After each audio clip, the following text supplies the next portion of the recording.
There is a story about a great sage, Narada, who came to Vishnu. Vishnu is one of the aspects of the Godhead, Brahma. Brahma is usually the word given to the creator aspect, Vishnu to the preserving aspect, and Shiva to the destructive aspect. But when the Narada came to Vishnu and said, "What is the secret of your Maya?" Vishnu took him and threw him into a pool. And the moment he fell under the pool, he was born as a princess in a very great family, and went through all the experiences of childhood and being a little girl, finally married to a prince from another kingdom, and she went to live with him in his kingdom. And they were in tremendous prosperity and palaces and peacocks and all that kind of thing. Then suddenly there was a war, and their kingdom was attacked and utterly destroyed, and the prince himself was killed in battle, and so he was cremated, and she, as a dutiful wife, was about to throw herself weeping on the funeral pyre and burn herself in an act of sati, or self-sacrifice, when suddenly Narada woke to find himself being pulled out of the pool by his hair, and Vishnu said, "For whom were you weeping?" So that idea of the whole world being a magical illusion, but done so skillfully, by whom? By you, basically. Not you, the empirical ego.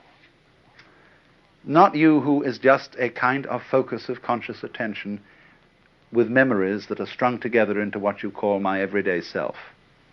But the you that is responsible for growing your hair, for coloring your eyes, for arranging the shape of your bones, the deeply responsible you is what is responsible for all this.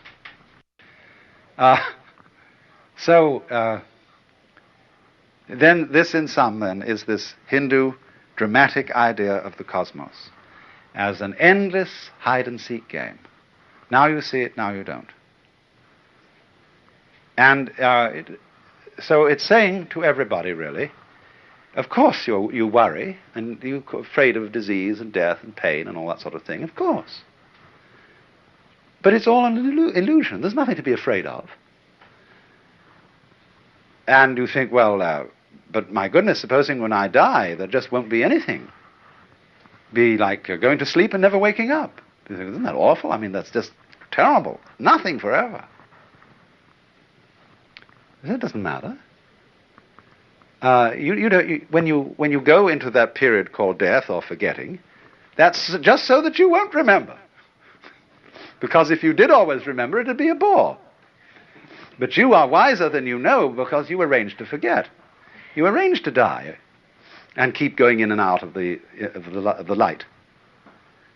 But underneath, at the basis of all this, between black and white, between life and death, is something unmentionable. That's the really you. That's the secret. And you don't give the show away. See? All of you are now privy to a secret. You're initiates, you see. You know this little thing, but you may not have experienced it. But you know about it. But you mustn't give the show away. Don't run out in the street suddenly and say to everybody, "I'm God," see? Because they won't understand you.